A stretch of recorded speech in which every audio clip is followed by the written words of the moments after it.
This is MelMade. This is a podcast all about the things that I have made. My name's Mel. I am coming to you from the northeast of England in the UK.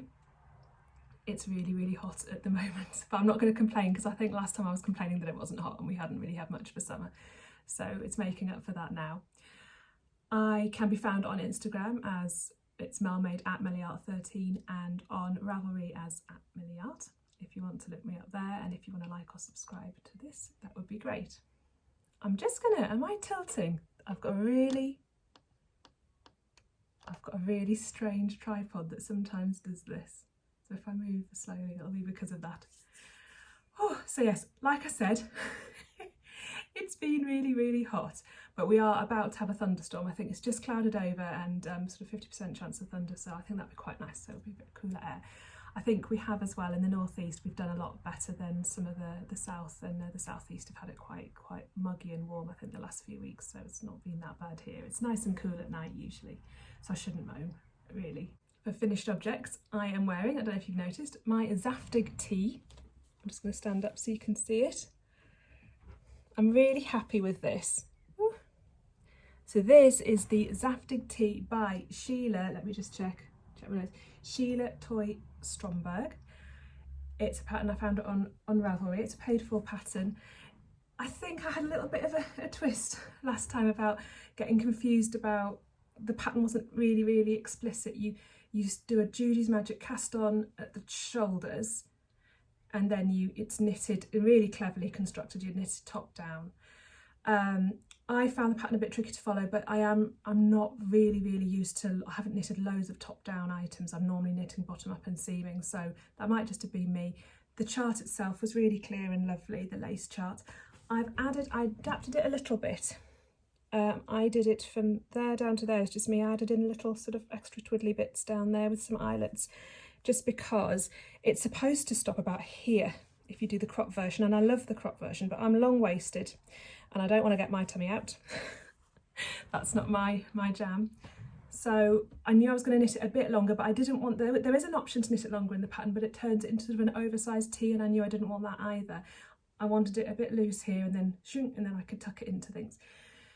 So I did a bit of a longer hem than I think the pattern called for, and I just did a little bit of extra lace to bring it down. I thought that would look nice. Now I think it's worked quite well. I'm really pleased with it. I think it fits lovely. It is knitted in Fibre Spates 4-ply. I can't say it. It is knitted in Fibre Spates Vivacious 4-ply, and that is a super wash merino, I believe. And this is in the shade Peacock. And I've had this in my stash for a while. I originally meant it for sort of more of a vintage pattern, but then I saw this tee and I thought that'll work really well. It just needed a lovely vibrant colour, and at the moment I am into my brights, as I was saying last time. Yeah, so it's not really even got sleeves, it's just all one piece and just does that. I think maybe the ribbing just gives it a little sleeve. Is that a dolman sleeve, I think it's called? Anyway, very happy, and yay, new summer top.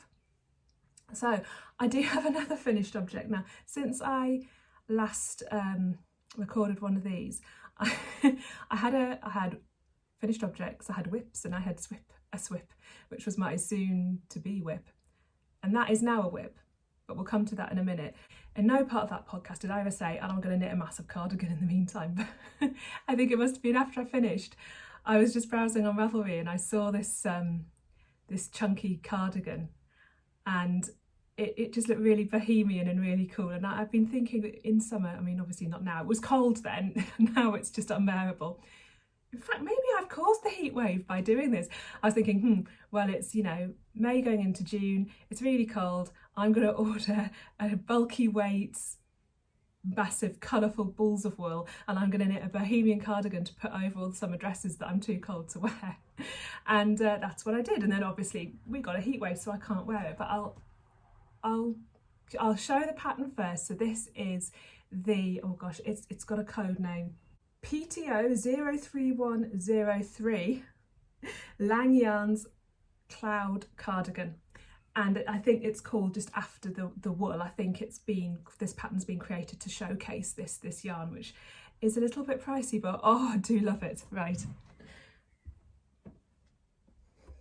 here it is. I'm going to put it on very briefly, but I might put a picture of me. I haven't even got any pictures yet of me wearing it because it's too hot. If I can get a picture taken by the end of the day, I might pop that in as well. But this is the cardigan. I am absolutely going to melt wearing this, so it won't be very long. Isn't it fun? It's going to go with everything I've got as well. I've got loads of blues, purples, whites. Well, I mean, it just goes with everything because it's rainbow coloured. So I'll show you. I have made some adaptations to the original pattern. It is knitted bottom up in pieces and seams, so well in my comfort zone. It's knitted in stocking stitch, but then the reverse side is the right side. It's knitted with 2 strands. I used 5 balls of this, and you have to knit it with 2 strands. So the nature of it is that you get a lot of marling, and it's unpredictable. You don't know what's going to happen, where that's going to be, and I think that is fun. It's really fun. I mean, if you just tried to match it, you'd have more stripes, but I really liked it. It was supposed to be very playful with the yarn. It's very, very light. It's very, very warm. Oh my goodness, I'm so sweaty. And it was supposed to have a neckband, but then I just decided to make it an all-round button band. I've added some buttons, and I haven't really put in buttonholes, but it was knitted at a really big loose gauge. So I think I used 10mm and 12mm needles, and I don't think that was even as big as it was supposed to be, but I knitted a large size because I wanted it oversized. And the only reason I used the wrong size needles was because I hadn't yet used my really massive Chow-Goo needles, and I was like, I'm using them, so I used those instead. So they're slightly smaller, but then I knitted a size up. I didn't care how I want it to be fitted, and I think it's worked really well. So because of that big gauge, you know, buttonholes make themselves really. This is one of these really random, doesn't matter, you can make mistakes sort of projects. It's supposed to be casual, I could put this over anything in the house. I can go around in jeans and a t-shirt or something and put this on top. It's going to be great for the winter. But yeah, so I added a button band, and I added, not the best, but I added some little pockets. Hang on, I'll try and show you. I picked up stitches at the bottom, knitted, and then I should have done a ribbing at the top, but I just didn't think. I've just had some, because I think it's really a pain if you've got a cardigan and you can't put a little tissue or a phone in somewhere or whatever. I'm going to take this off now because I'm so hot. But yeah, this is well, I've called it my Bohemian cardigan, but I think it's just the Lanyon's Cloud cardigan, knitted with Lanyon's Cloud. So that is a superwash merino. I don't know if I already said that. I think it is 90% superwash merino, 10% nylon. So it's very strong, super bulky, chunky weight, it's very thick. It doesn't feel like superwash. I would not have had a clue that this was superwash unless, you know, the label had told me. It doesn't feel slippery or very buttery like a lot of superwashes do. It just feels fluffy and floofy and friendly. I have seen some projects on Ravelry use the other side instead of the, you know, the reverse side of the stocking stitch. Some people use this because I think, and I understand why, because it's smoother. We love our stocking stitch, but I think the point of using this side is that it mixes it in a bit more. It's more mild, and I love the texture of it. I really like garter stitch, and I hardly ever get to knit garter stitch. I haven't seen very many garter stitch garments. I'm sure they're out there, but I haven't come across them or been noticed any recently, and so, you know, this is ticking a lot of my boxes, the bumps and the texture. So it didn't take very long. I've joined a knitting group in Durham, so I went along to that, and that was nice. And I think I got a lot of it done just while I was sitting there. So it probably took me about 3 or 4 days, but it did bring on the dreaded elbow, started complaining after, and I'm not surprised really. I was going like this for hours and hours because it was so fast. And then I had to lay off it for a couple of days, but it was all right. I'm still at the gym. I'm still doing my exercises to stop my knitter's elbow from ruining my knitting life. And so yeah, this was a really, really quick and easy knit. The yarn is probably on the expensive side, but I just love the colour so much. I thought, oh, it was payday, I'm just gonna treat myself. But you could put probably some substitutions you could do. It doesn't have to be Lanyons, but yeah, I recommend it. It's just really fun. And then look at the lovely colours in there. just got this left, and I think five balls was more than adequate. You could probably get away with 4 if you wanted a slightly smaller one, or you weren't going to faff on with pockets and stuff like that. Whew, so that was finished object number 2. So we'll move on to whips. Now, the whips. I'm going to show you my Elsk dress. I'm still working on that. Hold on a second. I am marching on with this. I have done not tons and tons since I saw you last, but I've done some. So this is the Elsk dress by Gudrun Johnson from her Shetland Traders 3 book. I'll put a picture in. I have talked about this loads in other episodes, but I am up to, I think last time I recorded I was about 6 centimetres away from dividing for the front and back. It's knitted, start again really, it's knitted bottom up. There's a hem, there's a gorgeous ferrule section, which was the most fun thing to knit ever. It's A-line, slight decreases going up and up and up and up and up. This is knitted on, I think is it 2.75 or is it 3 point, hold on. It's very small, it might be 3.25 actually.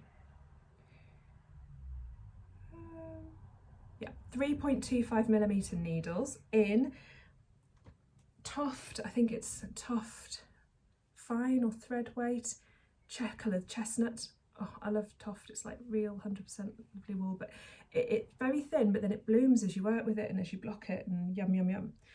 And it's draping really nicely for wool as well, and it's quite smooth. It'll be smooth for the, you know, it's got a high collar, so it'll be smooth, high, what's the word for it, turtleneck, roll neck. It'll not tickle my neck, I think, so that's really good. I have now divided for the arms. I've done the back, and I am now knitting the front. I'm about halfway, 3/4 of the way up the front.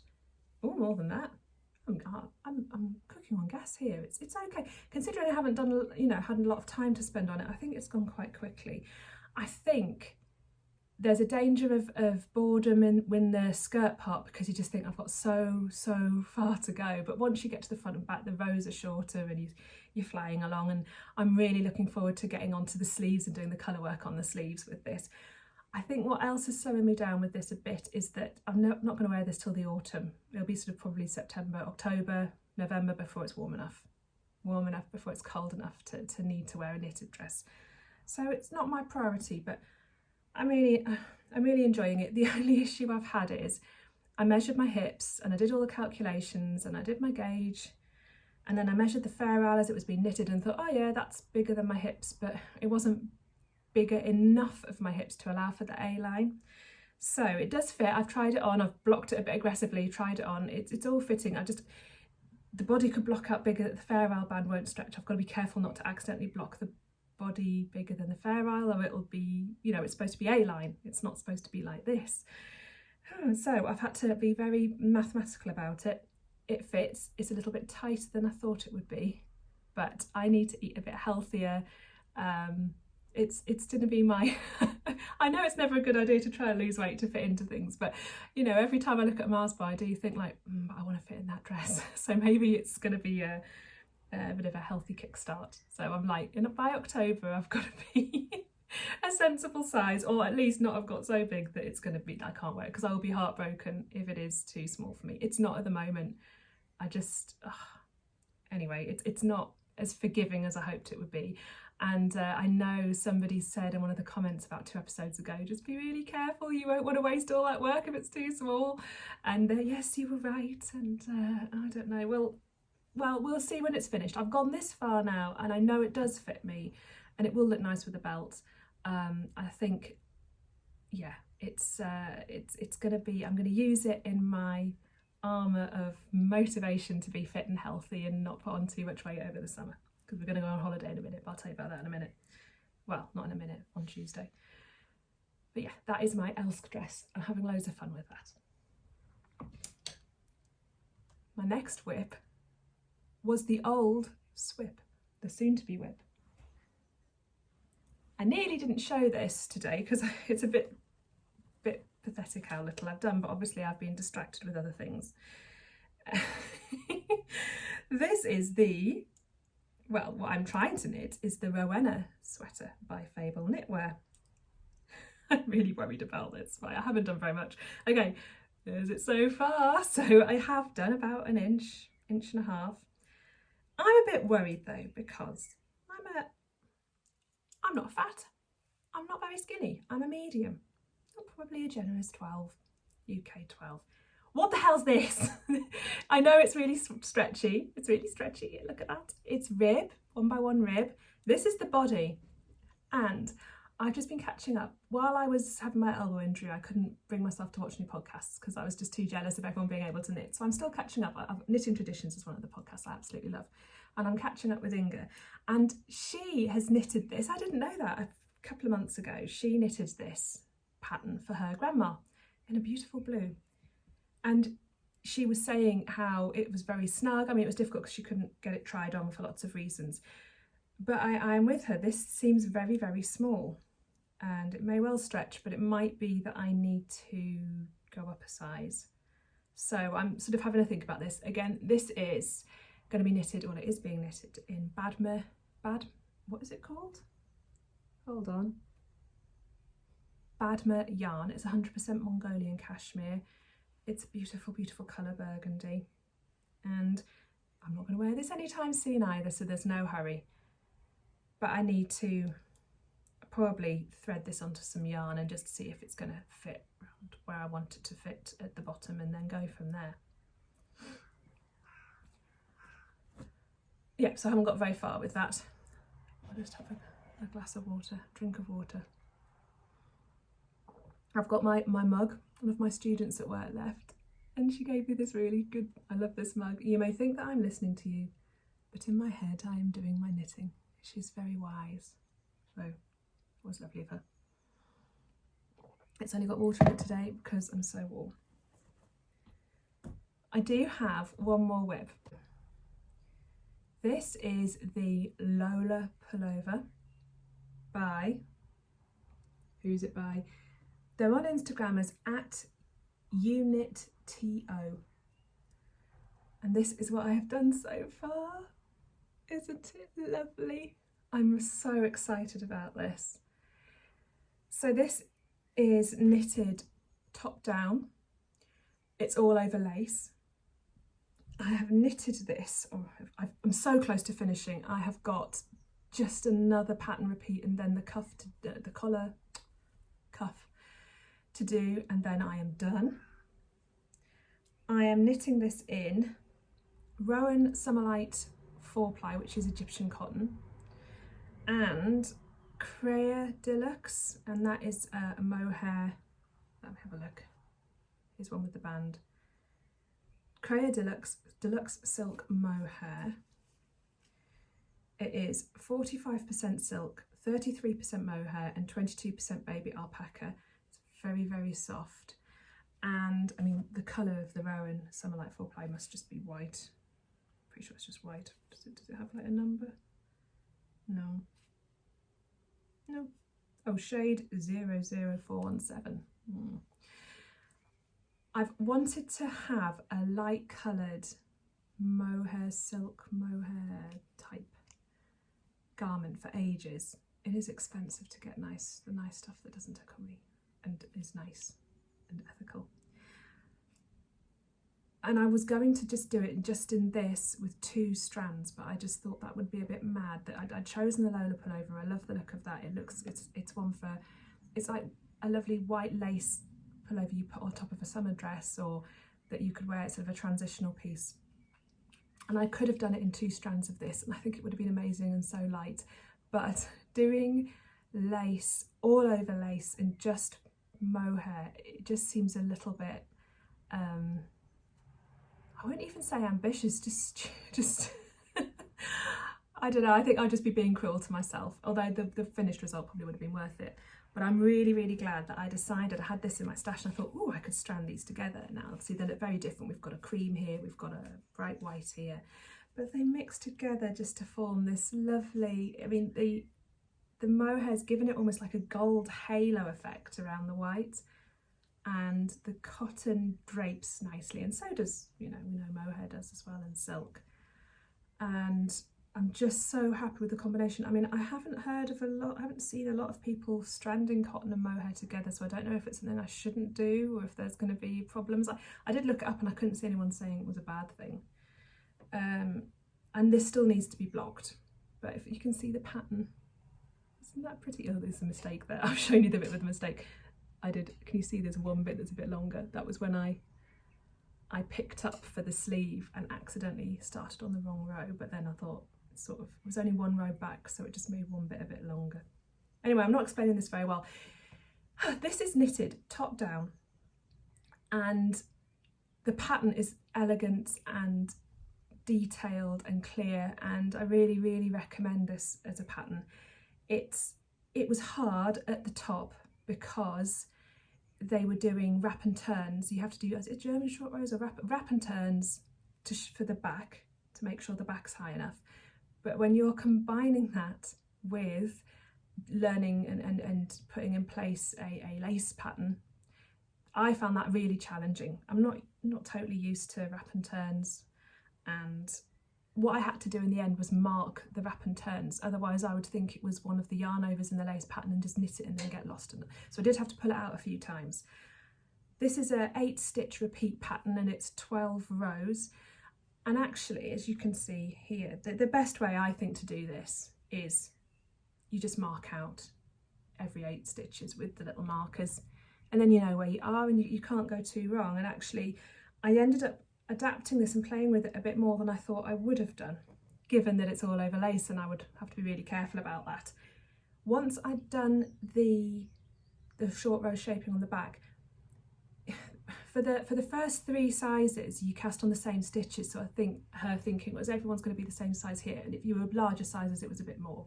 But because I was aiming to knit size medium, I cast on the same number of stitches that I would have done if I was extra small or small. And I started knitting and I realised, because there's a raglan shaping, really clever in the way it's done with all the, and it's a chart as well, by the way, the pattern, the chart, very good. And I was knitting away and I got to here, and that was where you stop for the size extra small for under the arms. But I am actually quite short here, fuller bust, short here, and you know, I'm just everyone's different size, aren't they? I'm not totally average. And I thought, well, I'm not going to carry on knitting down because I think it'll end up being too baggy, just for the sake of it being to fit around my bust. Plus it's lace, and lace is forgiving and stretchy, and this is a drapey fabric. So I went rogue and I stopped when it said for the extra small, but I added in stitches for underneath the arms. I cast on some extra, I think I cast on just 8 stitches under the arms each side to give myself a bit more room in the bust. And because sometimes things are tight at the top of my arms, I didn't want that, and obviously extra small would be asking for trouble. So this was extra small, but then everything else I think I didn't count the stitches for medium, but it went up definitely at a size to 2 sizes. So then I did the body, and I was planning on decreasing back down after the chest, but I kept trying it on. I was very good this time. I tried it on a lot and I was like, no, I love how it fits. I think it's going to be okay.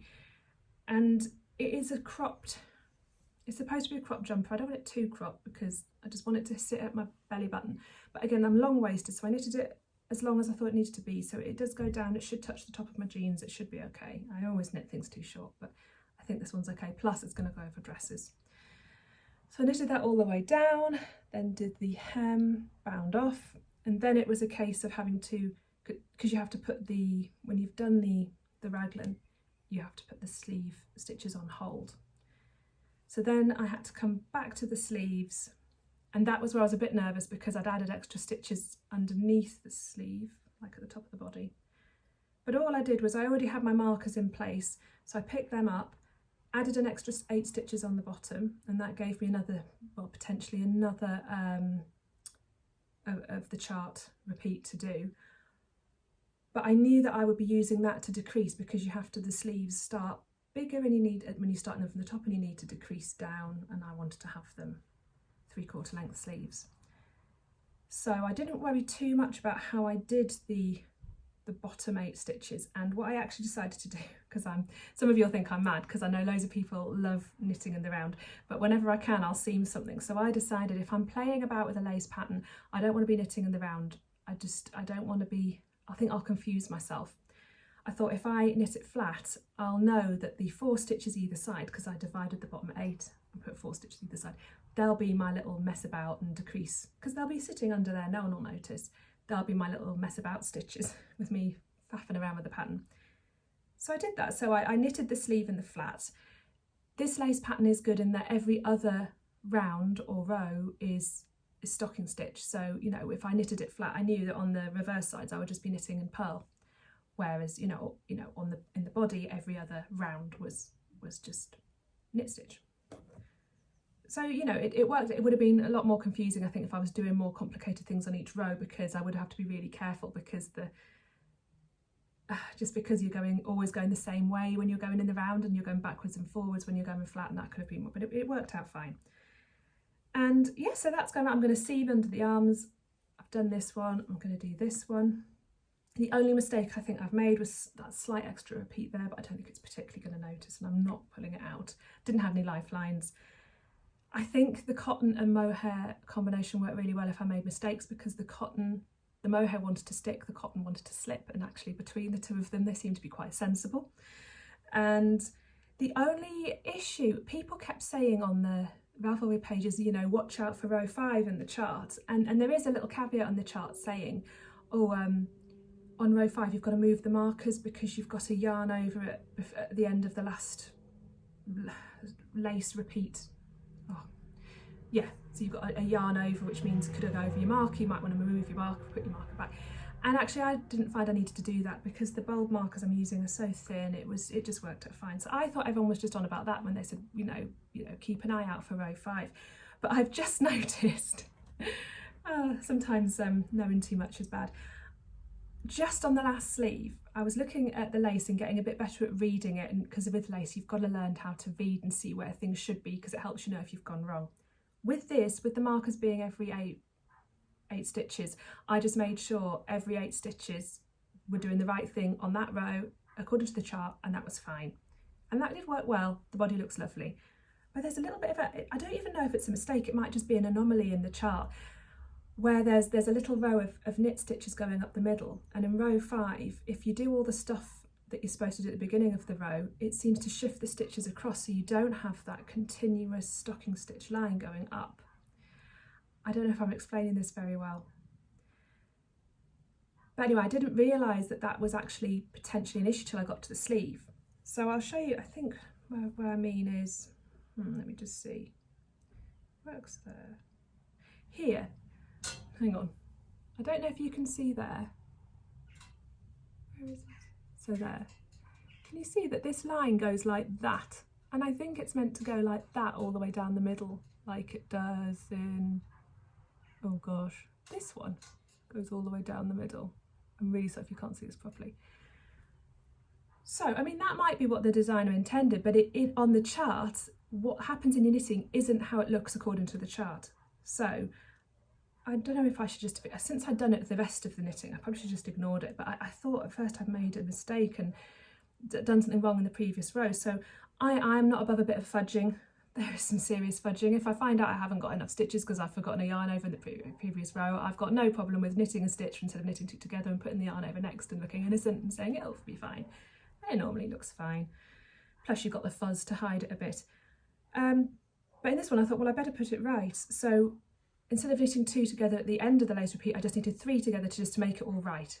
And actually it looks good, but I don't think, and now that line does go, I'll see if I can show you, but I don't know if I'm just making no sense at all. I think it's like there. I don't even know if this is making sense. Anyway, I just think with splitting hairs, it's a beautiful pattern. And it might be that the designer just meant it to be like that, it's supposed to be like that. But I think that's what people mean when they say look out for row 5, because you have to do something a tiny bit different to what the chart says if you want that look that I think was in the plan. Anyway, that was a bit of a digression. That is what we have, and I'm going to wear this. I'm going away on my holidays on Tuesday. I'm taking the kids and I'm going with my friend and her her son, who's besties with my eldest, and we're all going to go to Lanzarote, and it's going to be just a bit of a our kids have just finished the GCSEs, so it's going to be a bit of a relax. I'm leaving my partner at home with the dog because he doesn't like lazy holidays. He likes to run around all the time, and this is not one of those holidays where we're going to be running around. There's going to be a lot of lying around, reading, knitting in my case, and a few day trips and things, but we're really looking forward to it. But I wanted to take this so I could just pop it on in the evenings and maybe on the plane. So I'm so close to finishing that. I'm going to have this finished by today, and I'm going to block it and it'll be ready for Tuesday. That is the plan. I don't know if the cotton is going to grow with blocking. I know cotton doesn't have a lot of memory, so it won't spring back. But if this gets a bit bigger, I don't mind. That's good. I think it fits really well at the moment. I'll put in some pictures if I haven't already. So I'll just wax lyrical about that. This is my Lola sweater. Very, very happy with that. And that was just, I'd ordered some of this already, I think, last time, and it came and I was like, oh, I'm just gonna have to knit now, and I found this and it all just came together. I've got a swip. I've got another swip. This is my plan for knitting on holiday, because even if I hadn't always finished that, I wouldn't have wanted to be knitting white cotton and mohair, silk mohair, near pools, near boat trips. We're going to look at a volcano. It just wouldn't have worked. And concentrating on an all lace pattern on an aeroplane, I think, with kids wanting this, that and the other, and food going over, no, it's just not, no. So I thought, oh, well, I've got to have a holiday knit. And as I was saying last time, I'm a bit into my brights. I'm really, really obsessed with hot pink at the moment. I don't know what's about that, but I bought some hot pink shoes, and then I decided I clearly need a hot pink cardigan to match the shoes. And I have ordered, it's come. I've got some cotton, so I'll show you. So this has come. I can't pronounce this. I'm going to say it in a really stupid English way. Sheepjes. I think it's sheepies, but there's a J in there and I'm awkward. It's Calista. It is 100% cotton, and it is very bright. And what I want to knit is a wrap. This is Aran weight, I should have said. And I've seen a pattern on Ravelry. It's plain, so that's perfect holiday knitting, with some shaping and little scalloped edges, and it's a yoga wrap top. I thought if I knit that in cotton, and I could do it with just, again, 3/4 length sleeves, and that would be lovely to go over dresses or whatever. And that could be, you know, it's going to be forgiving, it's bright, it won't notice if I like drop it on the floor and stuff like that. And it'll be cotton, so it won't be too hot to knit with. So this is going to be my holiday knitting. That's my holiday knitting project, and that is my swip. I probably should swatch for it before I go, but I'll do that tomorrow. I've got a set of aeroplane needles, I call them. They're I don't even know if they're bamboo. They're wood with plastic wire, circular ones, and the idea is that if they get taken off before the plane, it's not the end of the world, but they're less likely to have security's less likely to have a problem with some wooden circular plastic needles than they are with my metal ones. So any metal ones I need would go in the hold within reason, because I couldn't bear to lose my Chowku set. And I'll be putting my plain knitting needles, the safe ones, probably in a pencil case, just to sort of, you know, not alarm people. And I'll have this ready for the plane, so that would be good. I might take my Elsk as well, just in case I finish this, but we always take too much holiday knitting, don't we? And then really what I should do is take my dad's socks, and then, because they're on wooden needles already, and if I finish this, sorry Dad, I've got no excuse not to knit dad's socks. Or I could take dad's socks on days out when they need a smaller project. Yeah, I should do that. Look at me wrinkling my nose. I have second sock syndrome. Those socks, they're just not colour I like, and the pattern is beautiful, but it's hard to follow, and I never want to pick them up, but I really need to finish them. But it's in the middle of summer. I'll finish them for this Christmas for Dad. My lucky dad has only waited 2 years for his socks. So that's that. The only other thing I've got to say is my sad story, which I could have said at the beginning really, but no, you might have just, if you want to go, because that's all the knitting stuff, you can go. I've hurt my finger. I'm not going to show you what's under this plaster because it's like a horror film. I managed to slam my thumb in my car boot.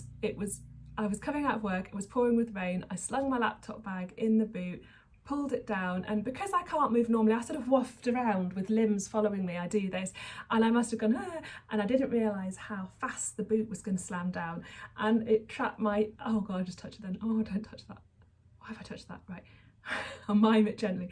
It came down and caught my thumb as it closed in the boot, so the metal bit there, but then it wasn't funny, but I'm laughing now. It wasn't funny at the time. It was very, I'm a baby and it was very dramatic. I was near the driver's side, the boot was there, I was pinned here and I couldn't reach to undo the boot. I was going, ah! I was absolutely marooned. There was no one else in the car park. So I ended up just pulling my thumb out. It was horrible. And then crawling into the driver's seat and out of the torrential rain and ringing the office, help me! And one of the girls came down with a bag of frozen peas and made sympathetic noises there. They were lovely, and I had to go home like a child. And because I'm a big baby, if I hurt myself, I think it was a shock. So I was on the sofa, sort of still in my coat, going, "No one touch my hand." No, sort of people giving me ice and painkillers and things. And yeah, I think the nail's going to come off. So that was 5 days ago, and I'm now at the point where I can laugh about it. But oh, yeah, that hurt. So that is linked to knitting actually, because it has slowed me down. It's not stopped me from knitting, but it slowed me down. I've developed, like with this, I was like, well, I want to finish this for my holiday. I'm not stopping. And when I slammed my thumb, I still hadn't finished the body. So I've done all right really, but I've developed, it's a lot better now because I can actually put a little bit of, I can hold with the plaster, I can hold the needle. But I developed this thing where I was knitting with this thumb like this, and I was going like all fingers and thumbs, well, you know, minus one thumb, and I was managing to knit like this, but it was so slow and I was getting so annoyed. I was like, I'm going to finish this, and getting myself all annoyed. But I've got there, and it's all right. But this just adds to my case for I need a bionic arm, I need a Darth Vader. It doesn't have to be a black arm, it could be, you know, a silver arm or whatever. But clearly there's something going on with this side of my body. I've now got like injury upon injury. Ow, I keep knocking it. Oh dear. But I'm hoping it's going to be a bit improved for the holiday. I'll just be in the pool and hope the chlorine sorts it out. And yeah, that's all my news. Eldest has finished the exams, that's done, they're now on a long summer holiday. The youngest is very angry and upset that they don't have exams and that they're still at school. You know, that's hard lines. And yeah, it's just nice to be off work for a couple of weeks and not to have to do anything apart from pack everyone up and get the plane. So I will be doing plenty of holiday knitting. I hope that you're having a lovely summer and that you're not too hot and that you're getting to knit all the things that you love. And thank you very much for watching. Like and subscribe if you like this, and I will see you next time. Bye.